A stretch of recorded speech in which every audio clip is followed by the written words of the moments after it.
जय हिंद प्यारे बच्चों, मैं जितेंद्र कुमार पांडे आपका स्वागत करता हूं आपके अपने ही YouTube platform target with Jitendra पर।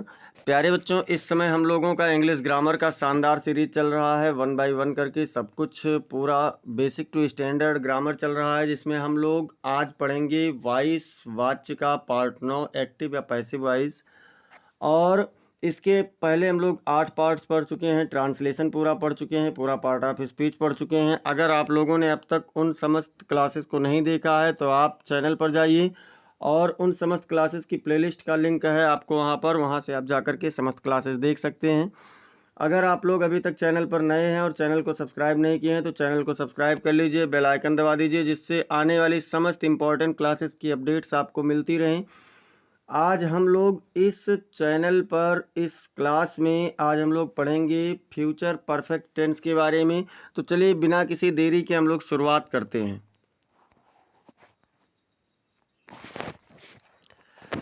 फ्यूचर परफेक्ट टेंस है क्या? यानी अगर हम एक्टिव में इसके हिंदी में पहचान की बात करें तो वाक्य के अंत में चुका होगा, चुकी होगी, चुके होंगे या फिर आ ई ए की मात्रा के साथ होगा, होगी, होंगे मिलेगा। और अगर हम एक्टिव में इंग्लिश में बात करें तो विल या शैल हैव के साथ में वर्ब की थर्ड फॉर्म होती है। लेकिन अगर हम लोग पैसिव में बात करें तो पैसिव में हिंदी में इसका पहचान क्या होता है, तो हिंदी में पहचान देख लीजिए कि जिन हिंदी वाक्यों की क्रियाओं के अंत में बड़ा आ, बड़ी ई या फिर ए की मात्रा के साथ जा चुका होगा, जा चुकी होगी या फिर जा चुके होंगे या फिर गया होगा, गई होगी, गए होंगे आदि शब्द आते हों, वह वाक्य फ्यूचर परफेक्ट टेंस के पैसिव वॉइस के अंतर्गत आते हैं। ये ध्यान रखना, इतनी चीज़ें होंगी। आ ई ए की मात्रा होगा, उसके बाद में जा चुका होगा, जा चुकी होगी, जा चुके होंगे या फिर गया होगा, गई होगी, गए होंगे। इस तरीके के अगर शब्द मिल रहे हैं तो हिंदी में वो वाक्य कैसा होगा, तो फ्यूचर परफेक्ट टेंस के पैसिव वॉइस के अंतर्गत होगा। अच्छा, अगर इंग्लिश में पैसिव वॉइस का वाक्य मिले तो क्या कैसे पहचानेंगे या फिर हमें करना क्या है इंग्लिश में, तो देख लेते हैं। हम लोग आई या वी के साथ शैल हैव बीन का प्रयोग करेंगे और अन्य संज्ञाओं के साथ में या सर्वनामों के साथ में विल हैव बीन का प्रयोग करेंगे। पैसिव वॉइस में वर्ब की थर्ड फॉर्म सबके साथ में लगती है, यहाँ पर भी लगेगा। तो अगर ये रिक्वायरमेंट आपको मिल रहा है तो आप समझ जाना कि ये आपका क्या है, फ्यूचर परफेक्ट टेंस का पैसिव वॉइस है। चलिए पैसिव फार्मूला भी देख लेते हैं। क्या कह रहा है कि ऑब्जेक्ट होगा, उसके बाद में विल या शैल, फिर हैव, फिर बीन, यहाँ बी नहीं रहेगा बेटा, बीन रहेगा, हैव बीन, फिर उसके बाद वर्ब की थर्ड फॉर्म, फिर बाई लगा करके सब्जेक्ट लिखेंगे एक्टिव वॉइस का और उसके बाद अदर वर्ड। बीन रहेगा क्योंकि यहाँ देखिए यहाँ पर भी बीन है और इसमें भी बीन है, फार्मूला में मिसप्रिंट हुआ है और बी हुआ है। आप लोग सोच रहे होंगे कि सर जी ने पिछले क्लास में फ्यूचर इंडेफिनिट का पढ़ाया था, आज फ्यूचर परफेक्ट पढ़ा रहे हैं, तो फ्यूचर कॉन्टिन्यूअस की पैसिव नहीं बनती है बेटा।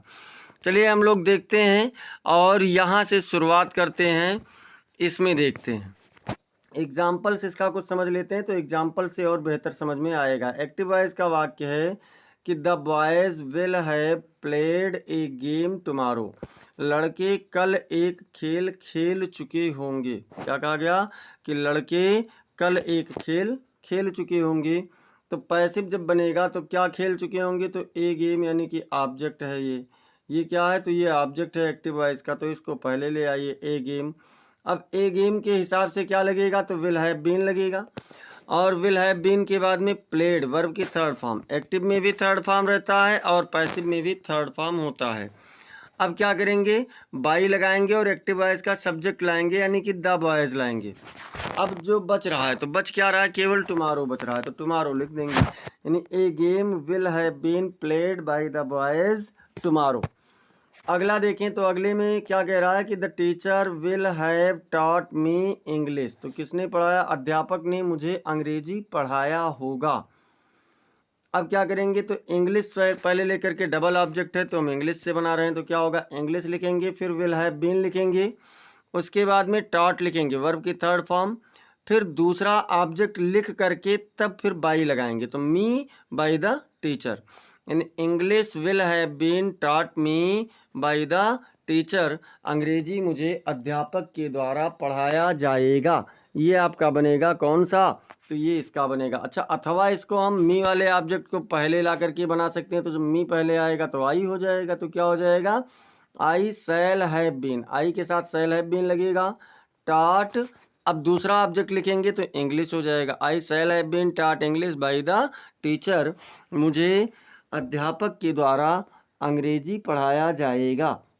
ये आपका क्या बना, तो ये आपका दूसरे तरीके से बन गया। मतलब जब डबल ऑब्जेक्ट रहेगा तो हम किसी भी ऑब्जेक्ट से बना सकते हैं, बस ध्यान ये रहे कि वो ऑब्जेक्ट आपका प्रीपोजिशन का नहीं होना चाहिए। अगला देखते हैं, तो अगला क्या कह रहा है, अगला और एग्जाम्पल है निगेटिव वाले। तो निगेटिव का एग्जाम्पल भी देख लेते हैं। एक्टिव वॉइस में कह रहा है she will not have cooked food today, उसने आज भोजन नहीं पकाया होगा। अब इसका जब पैसिव बनेगा तो क्या हो जाएगा, तो इसके पैसिव में ऑब्जेक्ट क्या है, तो फूड है, तो सबसे पहले फूड लिख लेंगे, food will not have been, क्या हो जाएगा, देखिए विल या सेल के बाद नॉट यहाँ पर लगा है, तो आपको भी विल या सेल के बाद में ही नॉट लगाना है। तो food will not have been cooked by her today, मतलब उसके द्वारा आज भोजन नहीं पकाया जाएगा। फिर क्या कहा, एक्टिव में है I shall never have disturbed you, मैंने तुम्हें कभी परेशान नहीं किया होगा। क्या कहा कि मैंने तुम्हें कभी परेशान नहीं किया होगा। अब जब इसका पैसिव बनेगा तो क्या बनेगा बेटा, यू उधर है तो इधर आएगा, तो यू ही रह जाएगा। और क्या हो जाएगा, यू के साथ विल हैव बीन, देखो आई के साथ सेल था, वी के साथ में यू के साथ में विल हो जाएगा, तो यू विल। अब नेवर यहाँ पर है तो आप भी नेवर लगा दीजिए, फिर हैव बीन लिख दीजिए, यानी you will never have been disturbed by me, तुम कभी भी मेरे द्वारा परेशान नहीं किए गए होगे। फिर क्या कह रहा है, एक्टिव वॉइस का वाक्य है will you have called me in your village, क्या तुमने मुझे अपने गांव में बुलाया होगा। अब इसका जब पैसिव बनाएंगे तो क्या हो जाएगा, देखिए इसमें विल पहले है, लेकिन ऑब्जेक्ट क्या है, तो मी है। अब मी के हिसाब से जब ये इधर आएगा तो आई होगा, और उसके हिसाब से क्या लगेगा, सेल लगेगा, तो shall I have been, shall I have been. फिर क्या होगा, कॉल्ड हो जाएगा, called by you in your village, क्या मुझे तुम्हारे गांव में तुम्हारे द्वारा बुलाया गया होगा। ये आपका कौन सा बना, इस इंट्रोगेटिव का बना। और हैं इंट्रोगेटिव में देख लीजिए और एग्जाम्पल्स हैं, तो और एग्जाम्पल्स में कौन कौन सा है ये देखते हैं।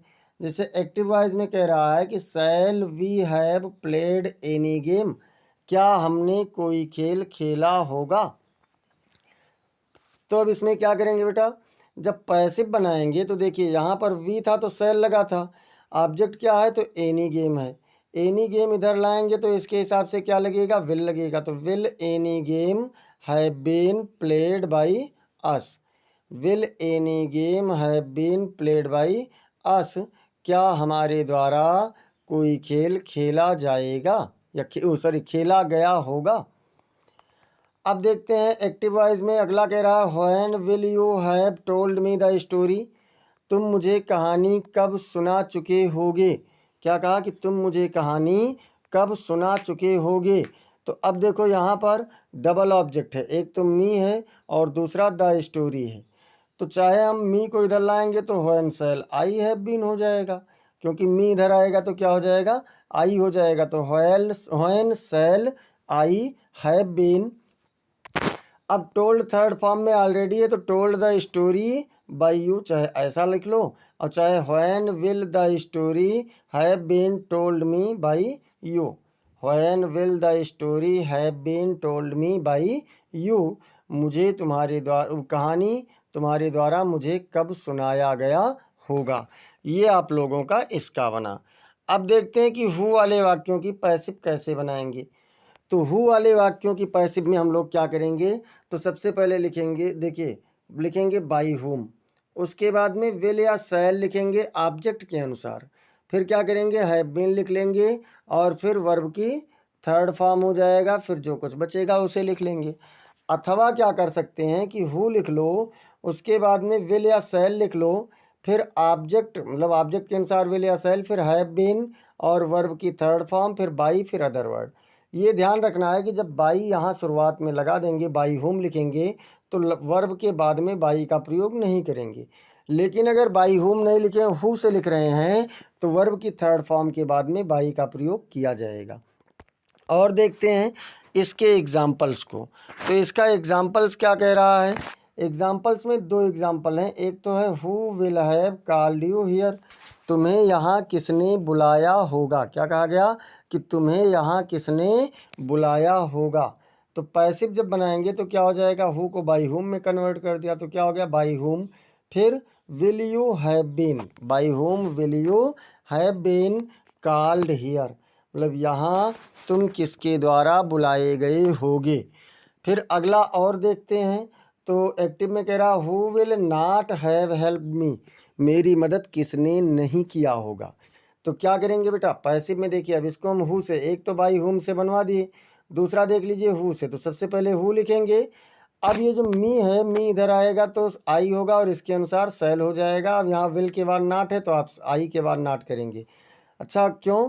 क्योंकि हु वाले वाक्यों में सब्जेक्ट नहीं होता है, लेकिन जो एक्टिव वॉइस का ऑब्जेक्ट होता है वो पैसिव वॉइस में सब्जेक्ट के रूप में आता है। तो यहाँ पर सब्जेक्ट के बाद ही नॉट होगा, यानी कि पैसिव के सब्जेक्ट के बाद में ही नॉट का प्रयोग किया जाएगा। तो who shall I not have been help by, किसके द्वारा मेरी मदद नहीं की गई होगी। ये आपका क्या बना? इस वाले वाक्य का पैसिव हो गया। आशा है आप समझ रहे होंगे। फिर भी एक बार आप लोग कमेंट सेक्शन में ज़रूर बताएं कि क्या आप समझ रहे हैं। और इसके बाद में अगला देखते हैं क्या है। अगर डायरेक्ट पैसिव में ट्रांसलेट करने के लिए मिल जाए तब क्या करेंगे? तो सबसे पहले क्या करना, जैसे देखो, कल इसे समय, कल इस समय होना चाहिए, कल इस समय अंग्रेजी पढ़ाया जा चुका होगा। यहाँ पर होगा बढ़ा लेना, नहीं तो ये आपका अधूरा रह जाएगा। तो क्या करेंगे? सबसे पहले क्या पढ़ाया जा चुका होगा? तो अंग्रेजी, तो यानी इंग्लिश। फिर विल हैव बीन, इंग्लिश के साथ में विल हैव बीन लगेगा। उसके बाद में क्या करना है? तो उसके बाद में टॉट लगेगा, टीच का थर्ड फॉर्म। तो English will have been taught, कब? तो कल, यानी tomorrow at this time. English will have been taught tomorrow at this time, अंग्रेजी कल इस समय तक पढ़ाया जा चुका होगा। अगला देखते हैं। तो क्या कहा गया? कि उसे यहाँ नहीं बुलाया गया होगा। किसे? तो उसे। अब उसे के लिए चाहे हिम लिख दो चाहे हर लिख दो, यानी कि उसका सब्जेक्ट चाहे ही लिखो चाहे सी लिखो, दोनों सही होगा। तो क्या हो जाएगा? He will not have been called here, he will not have been called here, उसे यहाँ नहीं बुलाया गया होगा। फिर कह रहे हैं क्या तुम्हें फिर से बताया गया होगा, यहाँ आया नहीं गया होना चाहिए। क्या तुम्हें फिर से बताया गया होगा? तो अब देखो क्या है पहले, तो क्या करेंगे? विल या सेल को पहले लाएंगे। तो किसे बताया गया होगा? तुम्हें, यानी कि यू। तो क्या हो जाएगा? Will you have been told again, will को पहले ले आएंगे तो क्या हो जाएगा? Will you have been told again. ये आप लोगों के इसका बना। और देखते हैं। तो और क्या कहा गया? और कह रहा है कि उसे क्यों पीटा गया होगा। क्यों बीच में है तो क्यों के लिए व्हाई लिख लो। अच्छा, उसे की अंग्रेजी हिम होती है, लेकिन यहाँ ही लिखा जाएगा तो व्हाई विल ही। अब क्या करेंगे? हैव बीन लिख करके तब फिर बीटन लिखेंगे। Why will he have been beaten, उसे क्यों पीटा गया होगा। अगला देखते हैं। तो क्या है? कि इस बच्चे को क्यों नहीं पढ़ाया गया होगा। क्या कहा गया? इस बच्चे को क्यों नहीं पढ़ाया गया होगा। तो क्या हो जाएगा? Why will this child, why will this child not have been taught, यानी इस बच्चे को क्यों नहीं पढ़ाया गया होगा। और क्या है? तो तुम्हारी मदद किसके द्वारा नहीं की गई होगी। जब किसके द्वारा आए ना तो समझ लो बाई होम वाला है, तो बाई होम लिखेंगे। फिर तुम्हारी मदद है, यानी will you not have been helped, by whom will you not have been helped, तुम्हारी मदद किसके द्वारा नहीं की गई होगी। तो ये बेटा हम लोगों का फ्यूचर टेंस रहा। अब देखते हैं।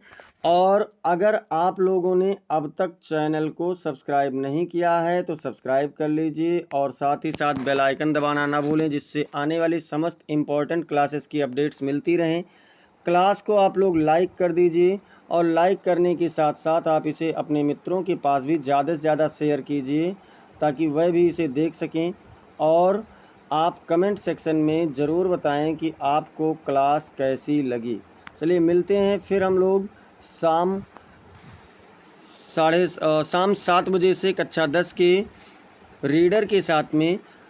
तब तक के लिए जय हिंद, जय भारत।